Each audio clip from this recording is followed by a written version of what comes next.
Seguimos con más de Proeconomía y Finanzas y lo que decíamos justamente, esto que se observa en el mercado actualmente y que lo respaldan también los datos.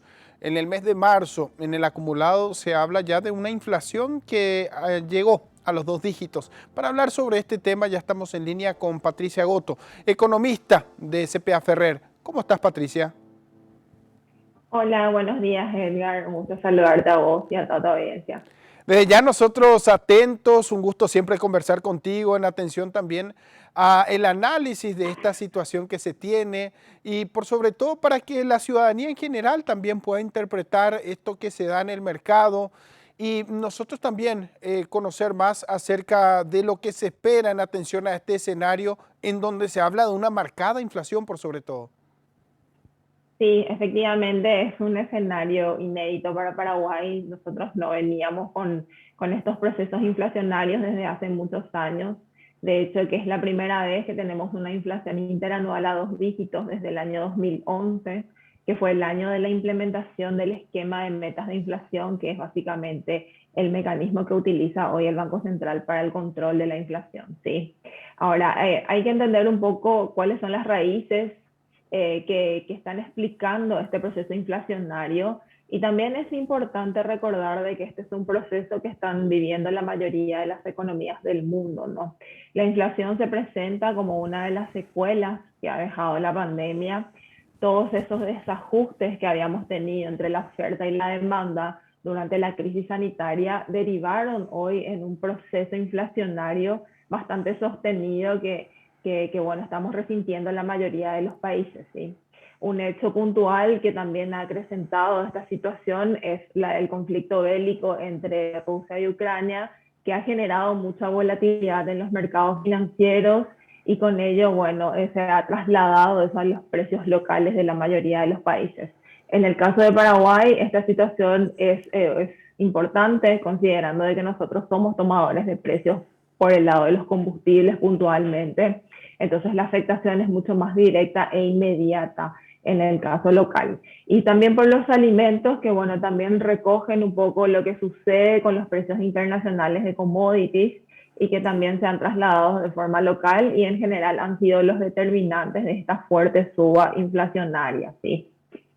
En adelante es muy probable que este proceso continúe. De hecho, que nosotros ya venimos de un 2021 con una inflación que había finalizado por encima del rango meta del Banco Central, una situación que no estamos acostumbrados a ver porque en general Paraguay mantenía cierta estabilidad en términos de precios. Nosotros promediamos alrededor de 4% de inflación en el año, era un dato bastante predecible y bastante favorable para los agentes económicos, también atractivo para los inversores extranjeros, que bueno, es uno de los parámetros que en general miden.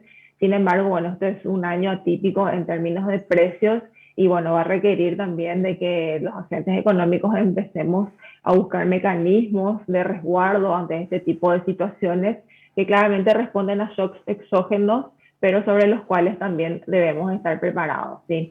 Nosotros puntualmente desde la consultora estamos esperando una inflación de alrededor de 7% para finales de este año. Es una tasa inclusive superior al cierre del año 2021 y recoge un poco todas estas volatilidades de las que hablábamos en los mercados financieros que claramente también van a condicionar.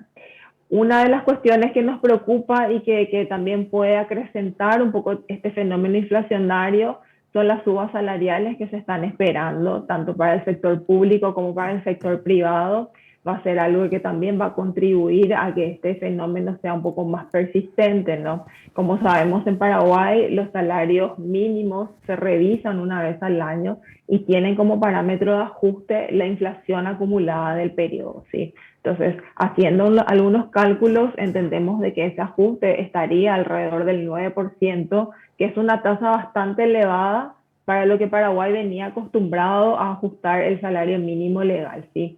Esto va a representar un costo significativo para los empresarios, considerando, bueno, de que es una innovación dentro de sus estructuras de costos y puede generar cierto espiral inflacionario, ya que, bueno, este mayor costo puede llegar a trasladarse nuevamente a los precios y finalmente acrecentar un fenómeno que ya estamos viendo, ¿sí? Entonces, si bien inicia el proceso inflacionario por el lado de la demanda, absorbiendo algunos fenómenos externos, esto ya se traslada también al mercado interno con algunas decisiones que se pueden llegar a tomar y que pueden hacer un poco más persistente este fenómeno. Así que hay que estar muy atentos. La inflación probablemente es el tema central de este año económico y bueno, considerando también un poco las herramientas que hoy tenemos para poder mitigar esta situación, sabemos que las mismas son acotadas, considerando de que el espacio de actuación de las políticas económicas ha perdido mucho terreno durante la pandemia con la fuerte expansión, tanto por el lado monetario como por el lado fiscal, así que la situación es bastante compleja y muy desafiante. Patricia, cuando hablamos de un fenómeno transitorio, nosotros nos imaginamos que se darán los ajustes de aquí a un tiempo, tal vez en algunos meses, de acuerdo a las proyecciones. Ahora, ¿a qué nos exponemos cuando se asumen medidas en base a una situación que, reiteramos, se considera que es dentro de un proceso? Esto podría tener un impacto también a largo plazo. ¿No se deberían de adoptar medidas, digamos, paliativas, pero que duren mucho más allá de esta situación? ¿Esto nos afectaría y de qué manera, si es que es así? Sí, sí, efectivamente, uno de los cuestionamientos que estamos observando respecto a las medidas que se pretenden acometer tiene que ver con un carácter estructural de estas medidas frente a un fenómeno que se presenta como transitorio, ¿sí? Como todos conocemos, los mercados financieros internacionales recogen muchas volatilidades derivadas de ciertos eventos que suceden, ¿no? Como por ejemplo en este caso el conflicto bélico entre Rusia y Ucrania, ¿no?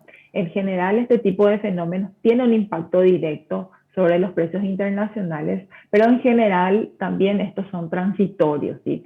Entonces, tomar medidas de carácter estructural que cambien algunas cuestiones puntuales de las cuentas públicas puede generar ciertos riesgos a mediano y largo plazo, considerando de que el fenómeno puede llegar a disiparse en el corto plazo, ¿sí? Entonces, las medidas que se pueden llegar a tomar deben ser tomadas con un análisis severo antes de salir a la luz y de plantearse eso a la ciudadanía, ya que como decíamos, probablemente la situación no es la ideal para tomar estas medidas más de carácter estructural, como por ejemplo establecer subsidios o un fondo de estabilización que ya quede de forma permanente sobre la economía, ¿sí? Entonces, más bien, lo ideal para paliar y mitigar el efecto que estamos observando hoy, deberíamos hablar de medidas más transitorias que tengan cierta flexibilidad de acomodo ante la situación internacional, porque sabemos de que esto se puede llegar a revertir en el corto plazo, ya que bueno, el mercado financiero funciona así, con muchísima volatilidad y muy dependiente también a lo que suceda entre Rusia y Ucrania, ¿verdad? A cómo se vaya desenvolviendo este fenómeno puntualmente y en qué derive finalmente. Así que una de las cuestiones que más preocupa es justamente eso, ¿verdad? Tomar medidas estructurales que traen consigo un incremento del gasto público, cierta presión sobre las finanzas públicas, que sabemos no están en una situación ideal porque están bastante desalineadas de lo que plantea la ley de responsabilidad fiscal y que necesitan, de hecho, medidas de contención para poder reencauzarnos de nuevo hacia el equilibrio. Así que esta situación un poco desacomoda todo ese proceso que se pretende acometer en los próximos años. Estamos hablando de una situación bastante compleja y esto finalmente que se traslada al bolsillo de la ciudadanía, porque cuando hablamos de estos números macro, debemos entender que finalmente esto permea en la economía del bolsillo, por decirlo de cierta forma, y es lo que vamos a ver en estos próximos meses. Y en tanto y en cuanto dure esta situación, deberíamos de ajustarnos los cinturones y deberíamos de esperar a que el mercado en sí se regule, porque hablamos de una situación de oferta-demanda en donde finalmente todos nos vemos expuestos a esta situación, ¿no? Exactamente. En un escenario ideal estaríamos hablando de un ajuste por parte de todos los agentes económicos, donde tanto los empresarios como los hogares tengan que incorporar estas subas de precios que, como decimos, creemos son fenómenos transitorios y de alguna forma resguardarnos ante esta situación, ¿sí? Tomar medidas, decíamos, de carácter estructural que ya incorporen ciertos cambios en las finanzas públicas o agreguen gastos eh, bueno, generen una presión sobre el resultado fiscal, probablemente no sean las mejores opciones ante una situación como esta, ¿no? Nosotros debemos aprender a entender cómo funciona el mercado, puntualmente de los combustibles, donde nosotros somos tomadores de precios, ¿sí? Paraguay es importador neto de combustibles, por lo cual el reflejo es prácticamente directo. Entonces, aprender a convivir con este tipo de volatilidades que pueden suceder, no va a ser la última vez que suceda seguramente, y que, bueno, nos permitan un poco tomarlo esto y gestionarlo con mayor eficiencia.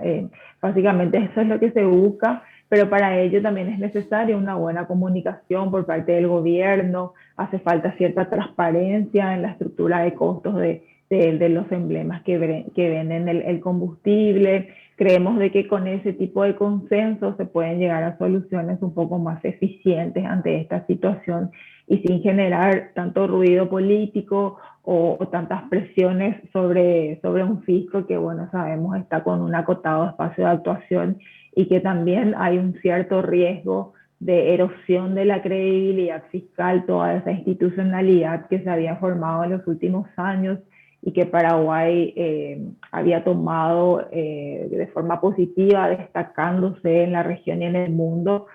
Hoy está en riesgo debido a que, bueno, todas estas cuestiones pueden llegar a condicionar el cumplimiento de ciertas metas que se tienen establecidas, así que hay que tomarlo con mucha seriedad, hay que primar el rigor técnico sobre el análisis de estas situaciones y de esa manera concluir con las mejores opciones, ¿verdad?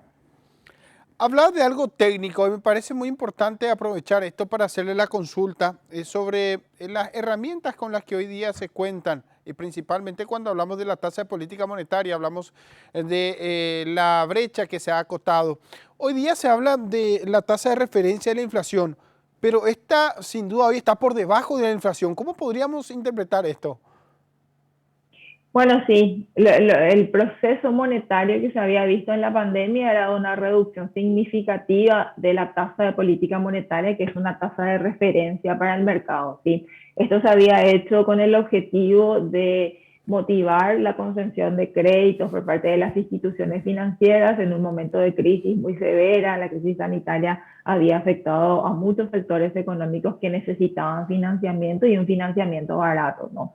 Todo ese proceso duró más o menos un año desde el inicio de la pandemia, con una fuerte reducción de las tasas que llegaban inclusive a niveles cercanos a cero, ¿no?